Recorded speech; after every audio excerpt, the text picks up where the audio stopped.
welcome along to this edition of The Final Whistle on NerdMedia.tv. And don't forget to press the red button on the bottom right-hand side to subscribe to our channel. And we're delighted we have a few more subscribers. It's free of charge. And we have an email, info@NerdMedia.tv. Good evening, Anna Moore. Good evening, Pat. Good evening, Derwynne Honan. Hey, Pat, how are you? I'm very well. Good evening, Joe Waters. Hi, Pat, how are you? I'm very well. Good evening, Chris Price, and welcome again. Hi, Pat. How are you? Welcome, lads. We're going to start off with soccer. It's the usual form. You can bring up whatever you like. We'll start here at this side of the pond, if you don't mind. Liverpool, Man City, West Ham, Leicester City, Chelsea, and Watford were all big winners. We always say that. We talk about the teams that win, I suppose. You can't talk about them all.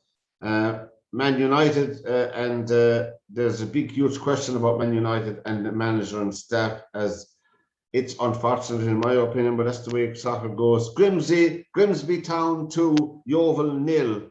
Joe, I'm sure you picked up that yourself. Oh yes.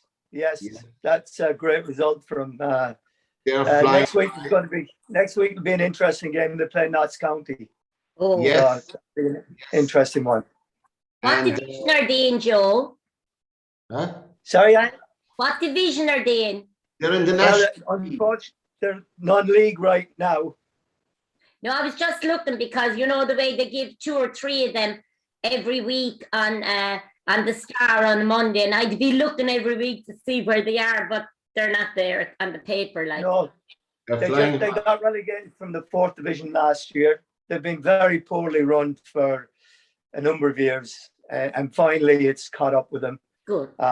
Now they have a new ownership group and a new manager, and things are looking on the up. That's great. Barcelona lost again. Koeman is under pressure against Madrid, and also Rangers at top of Scotland. And Treaty United here in Limerick, just to be local, are into the playoffs. Our first season in senior soccer here in Limerick City, which is good to see. Now we're going to start off, Derwynne. We'll start off with you, Derwynne, not because of any particular reason, but you're up. Anna's got a Liverpool shirt on, I can see. Before we start, No.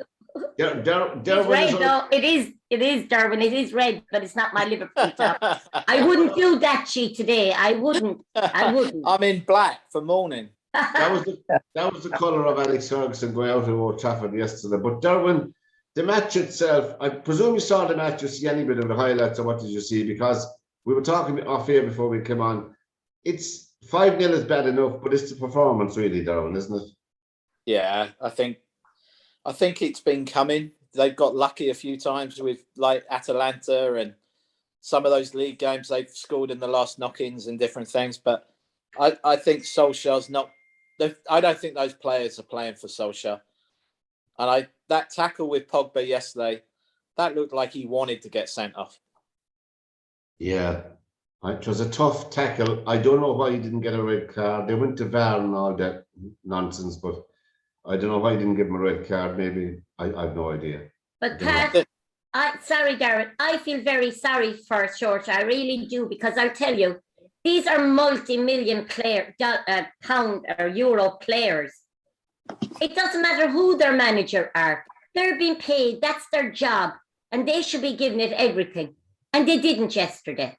They didn't. There's no pride in that. There was no pride in them yesterday anyway. And when Liverpool went 3 up, that was the end. They didn't want to know about it. Well, I actually thought this is going to be a 7 or 8 0 here. I really did. I thought they were just going to get taken to the. I mean, they got taken to the cleaners anyway. But I have to say, Darren, I feel I did, and I'm a Liverpool fan, and I was so thrilled. But I felt very, very sorry for that manager yesterday. I really did. And Chris, looking at the match, I presume you saw the match, congratulations to my son as well. They won their trophy in their division yesterday in the soccer. Oh, well done, well done. Bunratty Cracklow FC. Now you're going coast to coast, Evan. You're going popular tonight. But Chris, I presume you saw it, and really, is it the curtains off for the whole coaching staff and stuff? Yeah, I think this stems back to when Mourinho got sacked, because basically the players down tools to get him sacked because he was seen as a divisive figure, right? And while I understand Anna's point, this just shows what player power has done in the likes of football, because it's the money is with the players and the power is with the players. I mean, Derwyn's point about Pogba wanting to get sent off, you could nearly have to say the same with Ronaldo just before half time. I mean, luckily the ball was there in the way. He could have done a good bit of damage to that Liverpool player, Curtis Jones, on the floor. But yeah, I mean, what basically happened when Marino got the bullet, they were happy that there was an interim manager coming in. They did well, but the players didn't think that the board would have given the job full time to Ole Gunnar Solskjaer, and they went, "Uh-oh, what do we do now?" And they've basically again down tools. It's as simple as that. I mean, anybody who knows anything about football would know that, you know, anybody who came into that match with like 25 minutes to go would have been wondering who the hell is the home team and who's the away team here. United were basically passed to death off the field. And none of the players looked with any, I mean, they kept on mentioning about the pressing game and that, but you know, you don't ask Ronaldo, who never worked in his life, to get the ball back once he's lost it, to start doing it at 36 years of age. And although Bruno Fernandes was one guy who did it, it takes more than one. You need to do it like four. You need to think of like, and I said this to a fella today, for those that, for the uninitiated, if the Tyrone GAA football, when they started playing and winning All Ireland trophies, they hunted in packs. There was an instance in 2003 where they hunted the Kerry down in packs, and there's a famous 45-second clip where basically 6 Kerry fellas lost possession because Tyrone players just swarmed, not 1 or 2, but there was like 7 or 8. Okay, when you're playing that high intensity pressing game the way that Liverpool do, you need everyone to buy into that concept. And if only one player is doing it, Pat, it won't work. Liverpool play it to a T, and they force United to make defensive mistakes that you wouldn't see in an under 10 football match down the road. And that's the problem here. And I mean, and United have a big problem here because and this is where soccer is just bankrupt at this stage. When you've got an English international who's 80 million in Harry Maguire, and you mean he didn't know what part of the park he was playing yesterday. You know, it looked so stupid. It looked so inept. And you mean you've got 2 players who, and what was described to me yesterday was United are an absolute group of individuals. There's no team there. And they do look poorly coached because of the fact that they're not hunting in packs. They're not pressing in groups. They're just, one guy takes on and he's looking around going, "Come on, lads, you're going to give me a hand or what?" And it just doesn't look well. And you know, as far as I'm concerned, you know, and I'll say this about modern day punditry. Paul Scholes was on BT Sport on Wednesday night, and he said one thing, and he got absolutely slated for afterwards, where he says if Mo Salah was watching that match against Atalanta tonight, he'd be rubbing his hands with glee, and says, "No, that's ridiculous. How can you say like that?" Paul Scholes was dead right, and he was proved to be dead right yesterday. And you know, Chris, when I saw Liverpool going through, we had boxing all the weekend, so I was coming in the door, and my daughter came out and told me we were 2 up. But even at that stage, I was still nervous of United because no, but you still would be because they're still capable. But you were saying about what they've done with Mourinho, and now with George. I can't pronounce his name. So Ole, call him. Let's call him Ole. Ali. But the thing about it is, whether you like a manager or not, you've been paid to do a job. Yes, I agree. You should go out and play to the best of your ability. 100%. Supporters that are paying the money every week to go in to see you. It's player power, Anna. I mean, listen, I'm telling you now for a fact, a player like that, right? Players like that who are getting now 200,000, 300,000, 400,000 a week, right? They have no respect for Solskjaer from where he came from. He's not a top class manager. You can see it. He's manager by default, in my opinion, and that's the problem. You play for the pride of your club. No, hang on, Anne. While I understand what you're saying, one of the biggest misnomers in football is soccer players scoring a goal and kissing the club badge. because they're gone 2 weeks later. That's true. Right. So don't ever kid yourself about playing for the jersey. Playing for the jersey is basically an amateur concept, like the GAA, like rugby years ago. Not in modern day soccer. Modern day soccer, they don't care whether the manager comes because they're still going to get the 300,000 or 400,000 week next week. That's the problem. What's happened here is this: it's a classic case of the players being told by the board that Ollie was a stand-in manager, interim manager until they get somebody else. And then they said, well, geez, he's doing well. He's cheaper than what we get elsewhere. We'll keep him on. And the players didn't think that way. The players were basically conned by the board. And now they're thinking, we're going to you owe us one and we're going to get you back for this. Joe Walters, what do you think of all this, Joe? I mean, you were soccer player at the highest level. Do you think, Joe, that Solskjaer is dead duck because obviously the team are not listening to him anymore? He doesn't have that authority. Well, the question I'd have, first of all, United look like they've never played together. Yeah.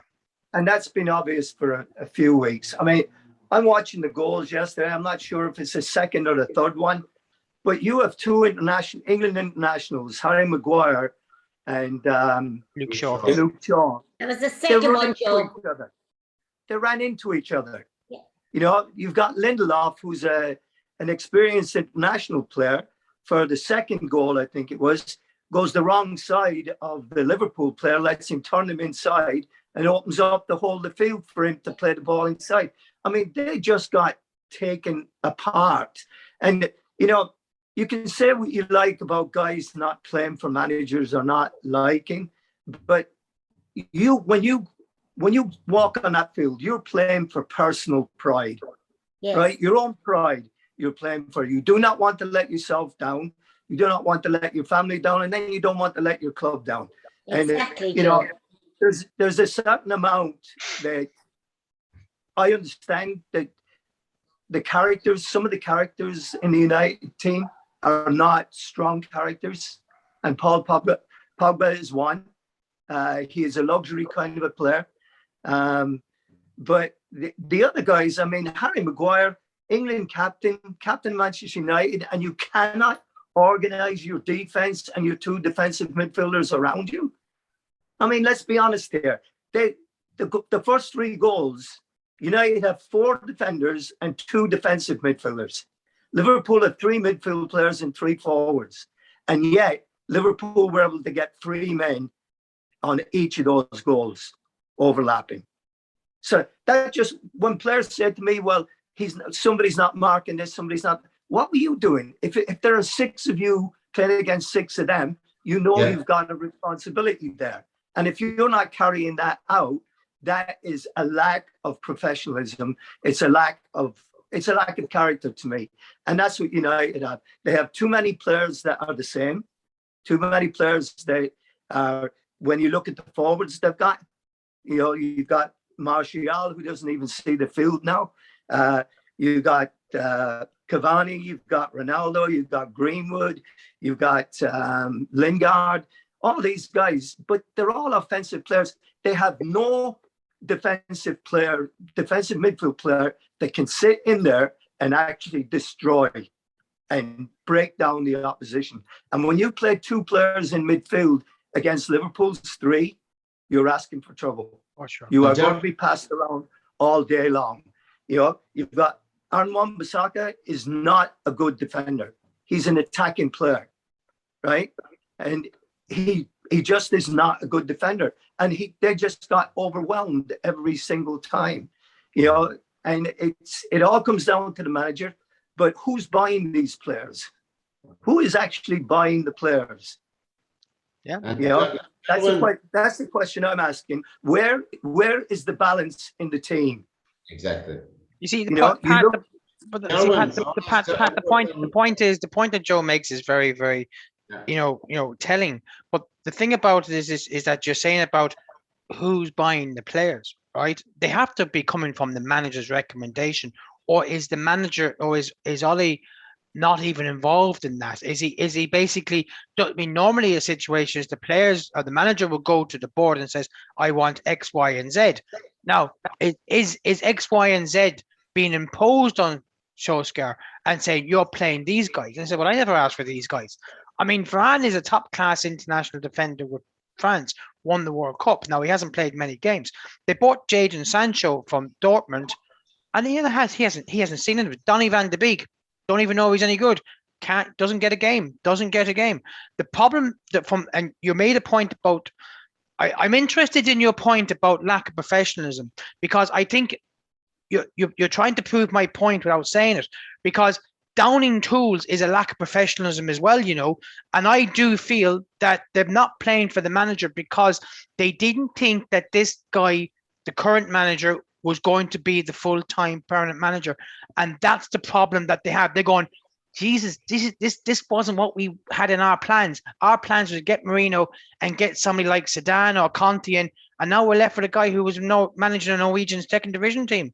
No, What's really interesting, Pat? Yeah, there's a man loose.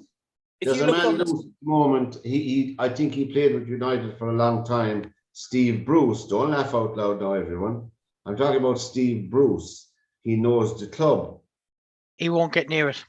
He won't. He's burnt. Pat, He's burnt. Pat, if you look at the stats for Man United, they are the lowest in the Premier League for running, as in, distance. Yeah. They have got the most inaccurate passing. They have got the most incomplete passing. They've got the most forced errors by themselves, and they have got the worst stats than Norwich, who are at the bottom of the league. And Gary Neville said yesterday, himself and Carragher were having a 2-2 yesterday, and he makes out that the manager Ollie will not be sacked. He'll be sacked. He's going to be sacked. If it's That's not what happening at the end, Neville was saying yesterday, no. Anna, listen. Gary Neville can say all he wants, okay? And to be honest with you, there's question marks about what he's been saying recently as well. Exactly. Because he's only looking through red and white glasses. Let's be fair. And when I see and what annoyed me about yesterday's debate after the match was that those two were having a set to, yet the man with the better pedigree, the better football knowledge compared to all those guys in the studio was hardly asked to speak, and that was Graham Souness. Yeah. Where was Roy Keane? Where was Roy Keane? If Roy Keane was there yesterday, you could set the dogs on him. Jesus, no, please. I genuinely would love to have seen Roy Keane there, because I'll tell you, right, Roy Keane was United through and through, right? But the one thing I will say about him, he's very honest in what he says about whether it's Liverpool, United, or whatever it is. I like him as a pundit. Right. I do. That's why Sky are very PC and very sanitized anyway. That's why I didn't have Roy Keane on. Joe, go ahead, Joe. I mean, we're talking here, we're talking about Solskjaer and we're talking about Mourinho. We've made comparisons between the two. When Mourinho came in, everyone looked at him and said, we've got a proper football man now in charge of a proper football club, right? His style of play may not be what we want, but we have him and we've got him. And then all of a sudden, because his methods are a little bit straightforward, he tells the truth like it is, and players didn't like that, right? So all of a sudden they stop playing for him, and then they get Ollie comes in, and Ollie is a happy-go-lucky kind of a guy. Yeah, guys, we do this, we do that. Nice, easy going. Now these guys are downing tools on him. Who do they actually want? I'm telling you now, and I said this a couple of weeks ago, United are going to regret the day they got rid of David Moyes. Absolutely. David Moyes is a much better manager than any of these people gave him credit for. Joe, you're after saying it exactly the way it is. It's not the managers, it's the players, Joe. Yes, it is. But the manager will always get the sack first. When did the last time you ever see a player get sacked for a bad performance? I mean, Mourinho, I liked Mourinho when he was with Chelsea. When he came back against English soccer, I didn't like him, but he is a good manager, right? But they, as you said, Joe, they didn't like the way he wanted them to play. But it's not up to them to tell him. He's up to, you go by what you're told. But like I asked last week about soccer, in these clubs, right? You have the managers we spoke about last week. Do you not have coaches? We say a coach for goalkeepers, a coach for forwards or for defenders. Are these not the people that are there to show these the way? Or do these players think that they're too good to listen to these coaches? See, that's the thing. You just have to hit the nail on the head there, Anna, because here's the problem. Those coaches, the power that the players have now, they don't respect those coaches. Exactly. Right? And, Mick Phelan was a long-term number 2 to Ferguson. Michael Carrick, who has just finished playing. Darren Fletcher, another guy. And they got a guy called Kieran McKenna from the North. I don't know who he is, okay? Those players are... Now, there's 2 things going on here. Either the players don't respect them, right? And there must be some chatter behind the scenes that we're unaware of, because it's coming out now that the players have now basically lost faith. Jesus, they lost faith 3 weeks ago, in my opinion, at least. But the point I'm making is that the coaching... See, we don't see what happens with the coaching sessions day in, day out. The players are going, Jesus, what's going on here? I mean, anybody who's been involved, like Joe is in soccer, knows if you've got a good coach, you're engaged in your coaching, and you've been challenged every single day. It's obvious that these guys are not being coached to the best. I mean, the problem with Man United is that for a massive, massive club and a wealthy club, they are not employing the best coaches in the world. Why? I don't know. It must be a money thing. You would look at every other country, every other club that has big money behind them. They will have the best of coaches going as well as the best manager. I mean, Man City. I mean, Tuchel brings his own people to Chelsea. Pep Guardiola brings his own people. Solskjaer didn't. This is the thing. Solskjaer didn't bring his own people because he didn't have his own people to start with. Mick Phelan was always there. As I said, all these fellas. Mourinho bring his own people. Yes, he did. All these players were there for Man United for years. Mick Phelan was a player, was number 2 behind Ferguson, right? Michael Carrick just finished playing. Darren Fletcher just finished playing. They're all Man United players. Solskjaer inherited those guys. He didn't bring his own team. Every single manager, what's going to happen is when Solskjaer does get the bullet, all those guys will go as well, because that's the way it goes in football. Anyway, and then the next guy who comes in, if it's Conte or Zidane, they will bring their own team. That's what happens. We wish Man United the best in the next 3 games. I think it's Spurs, Man City and Chelsea. I know it all there. I think that's it. But Chelsea had a very good win over the weekend, 7 or something they put up on their scoreboard. They're looking very well. Liverpool to me are the team to beat anyway. Man City. I actually think Chelsea are the team, and I am a Liverpool supporter, but I think Chelsea are the team to beat this year. I do. Yeah, I'd agree. Chelsea all the way. Chelsea and Man City.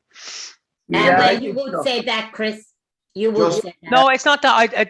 I listen. I actually do like watching Liverpool play because they're very attacking. The only question mark I have Liverpool is I don't think their squad is strong enough. I do. Not deep enough. It's not deep enough. That's my point. They're not deep enough. They're not deep enough. In what way, Joe? Well, they don't have enough. Once they start getting injuries and they get the fixture list starts getting bogged down, they're playing 2 games a week throughout the year. Once they get the stuff like that, you've in this day and age, you have got to have 2 players for every position. Liverpool are going to be relying on some of their academy players to come in and fill those roles. And I don't think that they're going to be experienced enough to do it. And I think that they just the longer they stay in the Champions League, it's going to be tougher and tougher, I think. And Mane wasn't playing yesterday, was he? Mane was out. No, he came on as a sub pack. Right. But you know what I like about Klopp? Do you know what I like about him? He plays his young players. I mean, you were talking there about United bought this, that, and the other, and they didn't play him. He brings on his young players, and he plays his young players, like Curtis Jones, and that's out of necessity, Anna. He's doing it out of necessity because Milner got injured. Yeah, and but that's Joe's point.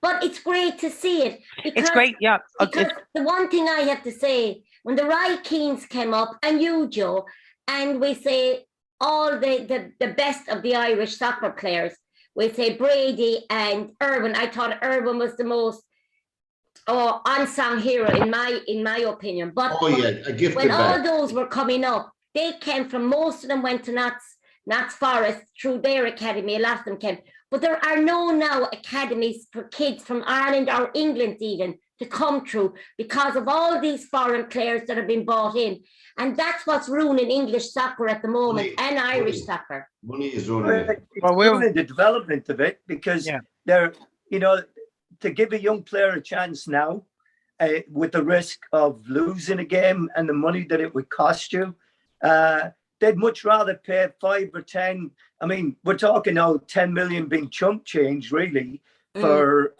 an average soccer player, but they'll pay 10 million for it rather than give a young player a chance. But I think and that's the sad part of it. Joe Klopp is actually, maybe you say it's necessity, but he's given the academy players, he's given them a chance, which I think I'm very proud of him for doing that, because I think it's great to see the kids and Jota as well. And they came in, Jota was only bought just to be a reserve, but he came in and by God. I wouldn't say that. No, Jota's not a reserve player. Jesus, he was bought. He's an established international player. No, but when he was bought, he was only been bought. A backup player? No, I don't think so. No, I don't. No. Well, you might believe it, Chris. That's what I believe. But he has come in and he has proved himself. I'd be honest. Well, listen. I'm not. All I'm saying is this. If an established international player for a top team like Portugal is coming in as backup, then Jesus, he's obviously got one hell of a good agent. Yes, yeah. No, but even that, as Joe said, and it's true, how many? There's at least 5 United players that are top players that they brought in, and nobody has seen them. That's my point. But the point I'm making to you, Anna, is this: is that while Man United, see, Solskjaer is not picking these guys because he obviously doesn't trust them. That's exactly what it's down. Klopp does trust him, but there is a lot of necessity in what Klopp is doing because he's not getting the transfer funds. Maybe because of COVID, maybe because of the fact he is not getting the transfer funds to develop a team that he would like to do for the next team building Chris, for like 3 or 4 years. If you even look at it, Chris, we had 6 first class players out last season. We had to bring in others. We still came third, and we've done very well. But you're arguing my point for me. Much lesser team. You're arguing my point for me, Anna. That's exactly why I'm saying. That Liverpool will struggle to win the league. They'll be there or thereabouts. But as Joe says, when it comes to the depths of winter, around Christmas time, when you're playing 2, 3, 4 matches in the space of 10 days, right? And then you've got the FA Cup to come in as well.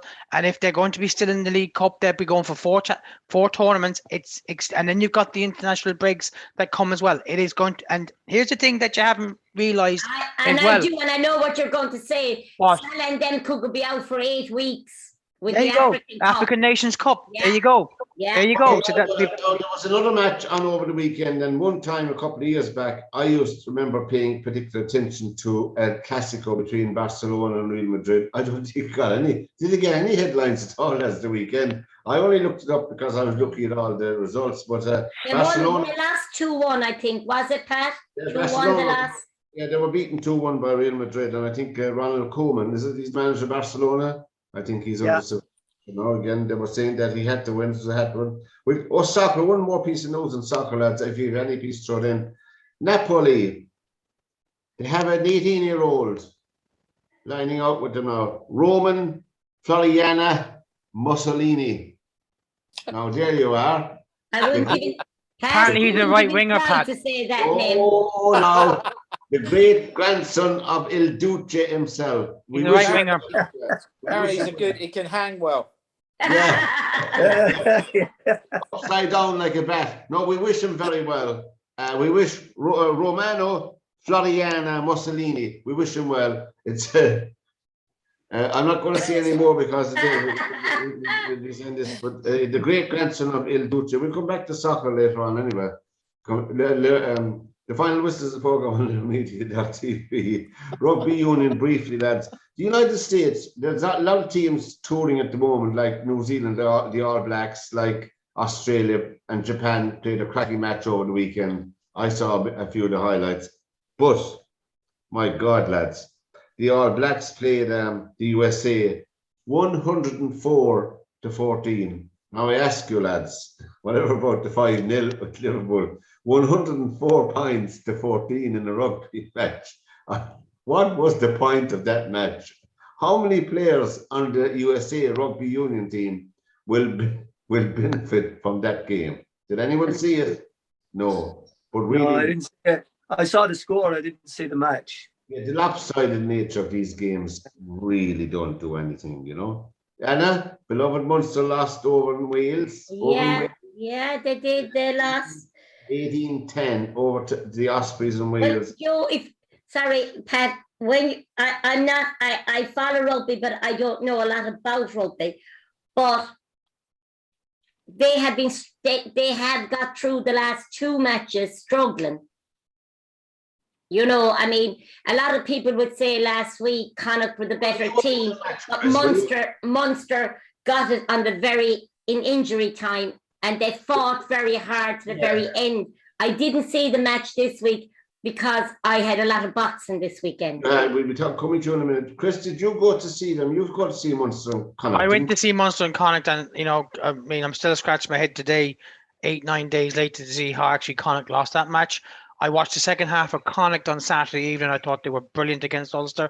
I was out on Saturday night with a couple of friends, and we were watching the Munster match. And here's the thing: the Ospreys team, all the Welsh internationals were away. They were away on duty, and Munster played poor. But I think the poorest part about Munster is their game plan. They seem to have this over reliance of the pushover try. That seems to be the plan A. Whether there's a plan B, I'm not so sure. There's a lot of Munster fans who would think that Van Gran is showing no tactical awareness on how to use the 15 players. Ziva wasn't playing at all. Ziva wasn't playing, no. He wasn't even on the panel. No, wasn't even the panel. Our friend Derwynne Honan did it again over the weekend. Yeah, he played great. I watched quite a lot of that. Yeah, I got to see not by mistake. I don't mean I was watching by mistake. I didn't think I'd be able to see it. I saw some of it. All right, he played very well. Yeah, made Eagle up the last win by 4, didn't he? Yeah, I think that is it one major he has, the Masters? The Masters. Yeah. God, I think golf. I mean, there was a ladies' tournament over the weekend as well, and I had to read down, not saying anything, the players from the Koreas and Indonesia and Thailand, the ladies now. I recognize 2 of them all right, because I follow a bit of golf. I don't recognize any more of them. Obviously, they're very big in their own countries, but really, what about ladies golf in America? Is it up or down? Or is it, I don't know. I don't want to be coming across as disparaging towards any particular type of nationality, but are the sponsors following ladies golf as they are in the men's game? The money doesn't seem to be coming into it. No, I mean they got a big tour in the US, but I think it's dominated by Asian players who come over on college system, then go straight out on the tour. I think you'd stand there and say the Solheim Cup matches, it still shows that there's a strong US presence in the ladies tour, but they're definitely, there's a big sort of charge now that they're trying to get sort of parity with the men's US tour, that they'd be playing for the same money, but I'm not sure how they'll ever get to that because it just doesn't have the same draw as, that first event that Tiger Woods is going to play back in. You can guarantee that he's probably going to put 20,000 people on each day coming just to see him return to golf. Yeah. Well, women don't get that. They haven't got that draw. So the sponsors are always going to be slightly. It's a cheaper way into sponsoring a golf tournament to get some kind of advertising exposure, but it's not the same as what the men's pull is. No. And the European ladies playing golf don't seem to be as strong now as they were a couple of years back when Annika Sorenstam and all them were playing, No, but again, I think it falls back into the same old deal. Is that, you know, the players, whether they're men or women, you know, even if you like junior golf, you know, there's only one place to head every time, and that's you'll always end up wanting to play golf in America. You know, the college system is better than anything you'll ever see. You're saying to me that the only way in, or one of the quickest way into America for the ladies, is through the college system, as you said. Yeah. And bang, they're out and toured in. Yeah. That's it. Well, anyway, I forgot who won the championship. I didn't write down her name, you know, but there was 5 or 6 Koreans, or 7 of them in the first 5 or 6, 7 slots. Yeah, but I mean, it is dominated. I mean, we do some work with the IMG Golf Academy in Orlando, and you know, it's about $70,000 a year to put your kid through that IMG Golf Academy. Oh yeah. But they've got 80 players in there. We have an involvement with our 3D system. Yeah. But out of the 80 players, it's something like 60 are Asian. Wow. Yeah. Because they had the money. They've got the money. Yeah, exactly, Anna. You know, it's like, and it's, to be fair, you know, they go to the academy, the IMG Academy, you know, the parents get visas to come over as well, or at least one of the parents will come over. And they've got a different kind of culture towards it. You know, they will drive the kids to the end, as in it feels a bit like bullying when you see it. No, but they'll either succeed or they won't. There's no half measure. No, you're either going to be on there or you're not, and it's as simple as that. Well, it remains to be seen. And staying in the United States, our friend Verstappen beat Hamilton into second place in the US Grand Prix. And I don't know if you see that. Actually, believe it or not, I didn't see the whole race. People have said that it was one of the better Formula One races. I don't know, really. Towards the end, all right, it was, I suppose, but with Hamilton trying to catch Verstappen, that's what made it exciting. But really, there was no other car in play, you know. He finished like a second behind, didn't he, Lewis Hamilton? He did, yeah, 1 second behind. He was 15 seconds off one time with a couple of laps left. But it's going to come down to the two of them. There's 5 races left. And now we'll get on to boxing before we get on to your part of it. Our friend Nico Ali Walsh, Muhammad Ali's grandson. Muhammad Ali's grandson won his 2nd professional fight. Nico Ali Walsh, we're claiming him. Nico Ali Walsh he has to have. Well, we know that the said Muhammad Ali had relations, came from Clare and Ennis, and that. No, Anna, don't. Excuse me now, Derwynne. He was here in Ireland, out in Ennis, claiming heritage. Now, I mean, come on. We didn't say he was Irish. He said it himself. But what's interesting with this Nico Ali Walsh is I've never heard of him as an amateur. I have never heard of him. I actually must get on to Billy Walsh and ask Billy about him. Yeah, but this is only his 2nd professional fight. Yeah, in the middleweight. He stopped a man called Weeks. I think the man's name was around August in the first round. And he stopped the guy now. What's your man's name? Your man is James Wesley. He stopped him in the 3rd round. So you can't go on 2 contests of 2 fights, because a friend of mine his son was a professional boxer, told me himself, the first 4 or 5 contests, you actually pick the opponents for the boxers to get them few wins.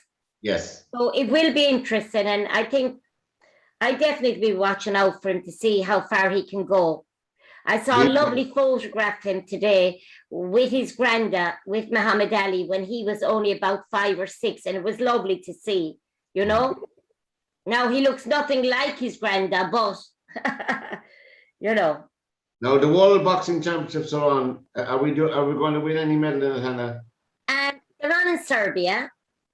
They didn't want to send a team, but High Performance decided didn't want to send a team, and Stephen Connolly, who would be the registrar of and would be one of the ones on the new committee for selecting teams, told them if High Performance didn't send a team, well, Central Council would send a team. Yeah. So they send them to Sheffield, but I think there's a lot of controversy about why Darren O'Neill wasn't sent. Darren was captain in London of our Olympic team. Darren gave up boxing after London, but came back and took part in the elites this year and won the elites. Oh yeah, that's right, he did. And I was talking to Darren, and Darren told me he didn't actually go up into Abbottstown. Maybe he should have, but he didn't. And he did get a phone call from High Performance to know was he available to go to Sheffield, and he told them he was. But that was the last he heard. He heard no more about it. Now, there's 3 young fellas. There's a guy, there's Gabriel Dawson, and there's he's from Galway, and you have Kieran Malai, he's from Mayo, I think Kieran is, and you have, there's 3 actually, and they actually were up all during the preparations for the Olympics, helping our boxers in sparring, and they were actually told, I believe, I'm only saying what I was told, that they would be going to the World Championships. Now, and when they were told on the Monday that there was no team going, the lads went home and they didn't bother going to Sheffield. now we had a box. Whether that's why they weren't picked or not, I don't know. We have one was on today. He wasn't out of place. He had a great contest, as I said. And not alone that, I would actually tip this guy, the Uzbekistan, to win a medal.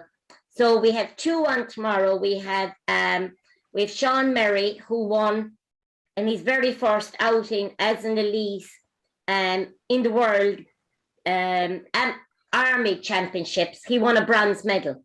At the military, yeah. At the military. Yeah. And Sean has gone out there, and he's a great little friend of mine. He's a great little boxer, great boxing family. We have Brandon McCarthy, who's from Dominic O'Rourke, who's the president of the IAB. He's from his club. Fabulous. These guys have won medals from school boys up to your youth and juniors. So they're not, they were saying, like they're not ready, but they've all been international since they were young. They know the international scene. Maybe they're young, but if they don't go out and compete in these kind of championships, they're not going to get grants. And they need grants. And this is going to be our team, or some of them, for the next Olympics in Paris. So we have to go with them. In 3 years' time, yeah, that's true. Yeah. So we wish our boxers the very best. The final whistle is the programme on learmedia.tv. info@learmedia is our email, and press the red button to subscribe to us. It's free of charge. The Irish ladies hockey team qualified for the World Cup, which is fantastic for them again after their exploits. They won the silver medal in the last one, we shouldn't forget that, which was in 2018. This one is being held jointly between Spain and the Netherlands, so they won't have far to travel. But England over there, England will be one of the favourites, and obviously the Netherlands and Spain would be very strong. But we wish the Green of Ireland the very best in the World Cup. Now the NFL, anyone who catch the NFL over the weekend, today, by the way, for viewers and listeners in the Republic of Ireland, is a bank holiday. So that's why we're all very looking refreshed. We're lounging around all day doing nothing. Pat, can I just, Pat, before you go away from the hockey, sorry now, lads, before you go away from the hockey, I'd just like to say, these girls have went through a European Championships. They did. In the year gone. They went through the Olympics and straight in now to the World Championships. I think there's great credit due to them. Fantastic. And the girl at the Uptons from Limerick, she got the first goal against Serbia, which was brilliant. So I think they're after having a very, very hard year, and they're still going. And I think they're to be congratulated, Pat. Now, Joe, over there in Seattle, I forgot to look up, Joe, in my lounging around, in my laziness. I'd normally be sharper than I am, although some people have a different opinion than that. But I didn't check up on the soccer in the United States. I know, obviously, were Seattle Rounders playing over the weekend? Seattle played over the weekend. They played Kansas City and they lost. So since they qualified for the playoffs, they've kind of had a little downturn in their results. You know, qualifying early sometimes can be a blessing. It can get you injured players back and what have you. But then the other side to it is you can take your foot off as well and lose sight of what you're doing. And it looks like right now that they're going through a little bit of a shaky period. Yeah, and in the National Football League, that's in America, the winners were the Green Bay beat Washington. You can look up these themselves. Cincinnati won. The Colts beat San Francisco. The Patriots beat New York Jets. And the last one, our friend Tampa Bay. Tampa Bay beat Chicago Bears 38-3. Good old Tom. You know what's coming, Derwynne. Good old Tom did the business again. 38-3, lads. I know we say it's like a broken record. It's just for I don't know myself. I'd love to be in America at this time at these events because people like him, you know, in sport do not come along very often. You know, 44, 45 very soon now, and still showing it. Top of the. Did you see any of the NFL, Chris? No, I did not this week. Yeah. No, didn't see it. We had a meeting over the weekend. Now, Joe and Derwynne and I know, did you pay any attention to this? But we'll mention it anyway. Over the weekend, the Gaelic Athletic Association, which is the biggest sporting organisation in this island, and obviously they have a huge imprint in North America. They have a board there, a big board there as well in North America, in Canada, in Europe as well. Now there's a board there as well. They have voting rights at Congress. There were proposed changes to the rules of Gaelic football or to the competition, and they needed a 60% majority voting to change the competition. Chris, they fell down. Yeah, and which was a pity, but there was two proposals on the agenda. Proposal A, which was farcical, was where, if anybody is unaware of it, I'll explain quickly that the All-Ireland Championship is run on a provincial system. So depending on how many counties and teams are in that province, that's how you compete. So you've got Connacht would have 5, Leinster would have 12 teams. So the matches, there could be an imbalance in the matches. So what they were trying to do was have like 4 different regional provinces, north, south, east, and west, where they were going to move teams from some of the bigger provinces over. But what they were doing was that instead of bringing maybe a balance, they were going to move 2 of the weakest teams from Leinster to Munster to make a weak Munster section even weaker, and move one of the weaker teams from Ulster to Connacht, which would have made it even weaker still. So it would have given amount of games, but there would have been a lopsided competition. Proposal B, which is what the players wanted, would be where there would be a league style championship, and then of Division 1, 2, 3, and 4, and then it going by the status of how they rank, and then they'd have an All-Ireland Championship quarterfinals on. It would have guaranteed most teams 7 matches. But if anybody knows anything of the GAA, they are very, very conservative. While the majority of the delegates, and sometimes being a delegate, you just wonder sometimes where do they come from? Are they actually players or whatever? They're not. And what seems to have happened is that the majority of the delegates were looking for it, but they didn't think that the proposal was the finished article. But they said, look, we know it's not the finished article, we'll tweak it like what other sports have done. So what's going to happen is that because it was defeated, we're going to have the same All-Ireland Championship run on a provincial basis where some counties play more games than others, and some counties will get hammered like they have done the last 20, 30 years. And this is disquieting, and there's television rights money coming up next year. Well, it's the players. I see the difference between what Anna and me were animately discussing was that the players are all amateur. So no one is forcing these players to play. And when you come from a weaker county like Wicklow or Wexford, and you're being beaten by cricket scores twice a year, yet you're going training 4 days a week, you're kind of thinking, well, what am I bothering going out there for? So a lot of the players are going to turn around and say, you know what? I can't be bothered anymore.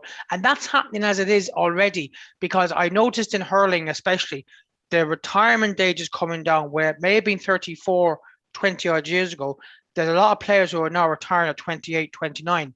And I can tell you from my own county here in Clare, they have not fielded their best players in a long time, because there are certain clubs out there who would tell their players, don't play for the county because you'll do you no good.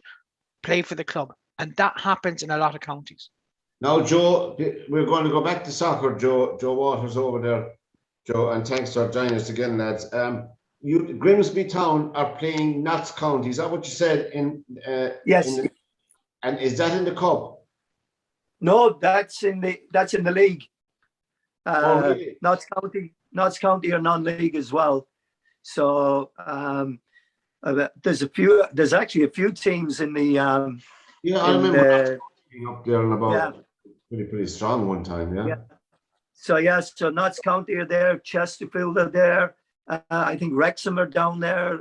There's a lot of clubs that had done well in the past are in that non-league area now. So, but yeah, it's kind of a top of the table clash. Notts County are right up there, and of course Grimsby are top. So, I think it's going to be a real interesting league this year. So where would they be now with say money wise? Would those players be paid? Would they be professionals or semi-professionals or what? Well, the likes of Grimsby and Notts County and Chesterfield, Wrexham, all of those clubs would be full-time pros. There are some of the other clubs in there that would be part-time. But the more, I mean, I think you've got like Tranmere is down there now as well. I mean, teams that, clubs that John have been steady clubs. He did, he was manager, He played with Tranmere Rovers, John Aldridge, didn't he, before? But he also managed. Yes, he did. Yeah. He went to Liverpool then. A big mistake. But he went back, Pat, then, and he managed Tranmere. But Pat, can I say something about soccer, seeing as we're on soccer? Yeah. In the last week, we've had the ladies qualifiers for the Europeans on here in Limerick. The under-19s. The under-19s. I think it's a disgrace. It's on in Limerick. There's 2 Limerick girls involved. He hasn't even put them on for 5 minutes. The Marcus Field, we played England, and I looked at England and I said, oh my God, look at the size of them. You'd know because the size of England that they had the pick and they were all at the age, they were 19. Ireland kept up with them. They were unlucky not to score. And it was an own goal, God love them, that gave England the win. That's right, 1-0. Yeah. Now, we played Switzerland on Saturday night, a very bad night. Again, the Marcus Field was packed. Most of us were there to see our Limerick girls come on and play. He still, not even for 2 minutes, did he bring on any of the 2 Limerick girls. I thought it was a disgrace, Dave Connell. Now, Ireland were 3 down they were, and they came back 3-2. Go away. And I really believe that they should have, they could have scored. There was things where I saw myself, you had three forwards. They weren't passing it to each other quick enough. They didn't seem to play together as such. But the part about it was, I thought it's in Limerick. The 2 girls they have are brilliant little girls, right? One of them is only 17. I don't know the age, the other girl, but they're strong players. And in their hometown, give them at least 5 minutes. Yeah. Now they're playing again tomorrow. We're playing Northern Ireland tomorrow. I believe 3 out of the 4 teams go through. I do believe that we can beat Northern Ireland tomorrow, so I'll be down there again. But what time is it on now? Tomorrow is 1 o'clock. 1 o'clock tomorrow. The middle of the day. I should be up by then. Tomorrow. But I'll tell you, you could see me arrested tomorrow now. Because if Dave Connell does not put on the 2 Limerick girls, I will be at the dugout when he's coming out. And you'll be dug out of him. That he should have at least for 5 minutes put on the girls that were from Limerick. That's just my opinion. No, I'm sorry. That's wrong. That's wrong. That's totally wrong. That's wrong. You can't. You have to. No, you can't. No, I'm sorry. It's international football, all right? But they're good enough, Chris. It doesn't matter. But you're not picking the team, Anna. I don't care. It doesn't matter. No. I'm sorry, but if you're going to make a show of yourself, I would you choose your words carefully, because a manager is going out there to pick whoever he thinks is the best. And if you think just because the matches are in Limerick, right, that 2 girls should get on the team, then I'm sorry that manager, if he does pick them, should not be near that team. Come on, for 5 minutes or 2 minutes. Why would you play it? Chris. No, hang on a second. What good is a girl coming on for 2 minutes? Just so that a pair. So hang on. So you would rather a girl go on for 2 minutes and probably not kick a ball just so it makes her parents happy? No, it's not her parents. It's the people of Limerick that have come out. No, it's wrong. Wrong. You can't do that. And hundreds up there for the last 2 matches. No. And I really don't. Well, hang on a second. Now, hang on a second. Now, as a Limerick person. Anna, it makes no. But see, that you have just nailed it in the head. Why I think you're talking wrong on this, because it makes no difference where you come from. If you want to see Ireland play good, you play your best players. They may be good girls, but they may not be up to. Girls. They may not. They may. You play Mary Pogba. No, you play the people to the best of their ability, right? It doesn't make any difference where they come from. So you can say they play down in Cork next week and 3 girls from Cork don't get on. Are the Cork people going to go down to the manager's dugout and says, "Why didn't you play our boy girls, boy?" You can't have that. Well, you can't have that regional bias in an international team. That's my opinion, and I'm very passionate so about it. But hang on, I know you're passionate, but the point is this, right? So you're a boxing. You know your game in boxing, right? So if you're picking a team and you're fighting England and you're fighting in Ennis next week, and my young lad or whatever doesn't play, what right do I have to go and accost you because you didn't allow my young lad to fight?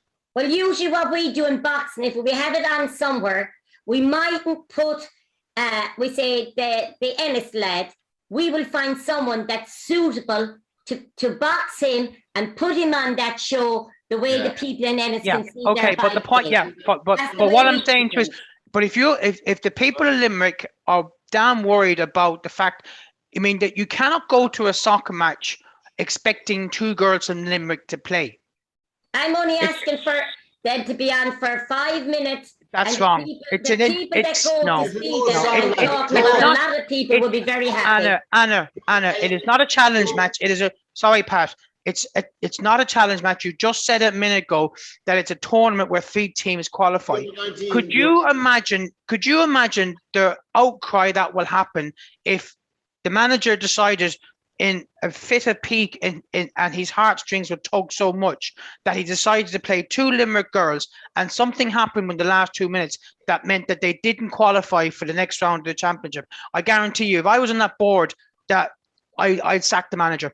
Well, I guarantee you, with the 2 girls, and I know them, it wouldn't happen. But I do believe that he will play them tomorrow. If they were good enough, they'd play. If they were good enough, they're young, but good enough. We wish them well anyway tomorrow night. If they're good enough, they'd have played. We'll wish them well tomorrow night in their final group game, under-19 international ladies in the Markets Field at 1:00 tomorrow. You remember that song, Joe? Only 5 minutes more, is it? Only 5 minutes more. Remember that song? Only 5 minutes more. So we wish Grimsby Town, Joe. John Lewis and McAtee scored the goals for people, the Mariners supporters who might be looking in. Pike Rovers had a top of the table clash, Joe. You probably picked that up over the weekend, did you? I did not pick it up over the weekend, no. Yes, I did. They won 5-0, didn't they? Yeah, was it 5-0? Against Ashling and Akota. I think it was 5-1. Yeah. And Fairview won 2-1 against Ballinanty. And Fairview Rangers are flying high. Yeah, but I think the team to beat in the junior soccer this year are Pike, because the manager is a very good. He's actually box. He actually played professional in England. He's a lovely guy. Robbie Williams is his name. Oh, nice. And Pat, before we go, don't forget to congratulate Kilmallock on beating Patrick Swell in the county final yesterday. Well done, Kilmallock, and my old friend Chris, you probably know him, Tony Considine, managing Kilmallock to another county title, a fellow Clare man, and they're scrounging around for managers elsewhere. By God, there's one on top right at their doorstep. Tony, good old Tony Considine. But Tony was manager at Clare, Pat, as you know, and they didn't. Sure, there was one man that got rid of Tony Considine. You know that yourself. Well, we know what happened for old Tony. Well, you're welcome, Tony. If you're looking at this podcast later on, you're welcome down in Cork anytime. Derwynne, what about the last word now, Derwynne, on Man United? When are they playing again? Saturday, it's Spurs. Is that an early or late? Will they have their dinner eaten playing it? I think it's the late. I think it's the late game. Yeah, goose will be cooked by that stage, Pat. Are they having roast turkey for dinner? No, but There it is- was there's- said. Chris, it there's was some said to turkey see the playing. supporters going away at half time. Only the tourists stayed, Anna. Half time. Only the tourists who paid £300 for the ticket stayed.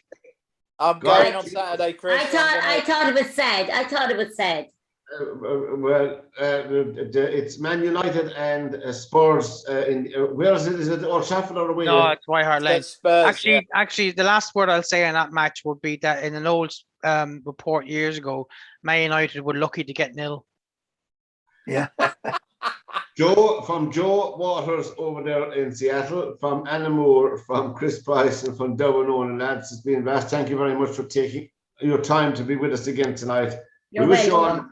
you all the best, and we won't have red cheeks next weekend, Derwynne. I think that they're on the up again. You'd never know what will happen. We wish you all the best, lads. Until we meet again, take care. Goodbye, and Night, everyone. Night. Thanks, Bye, everybody. everyone. bye. Take care. See ya.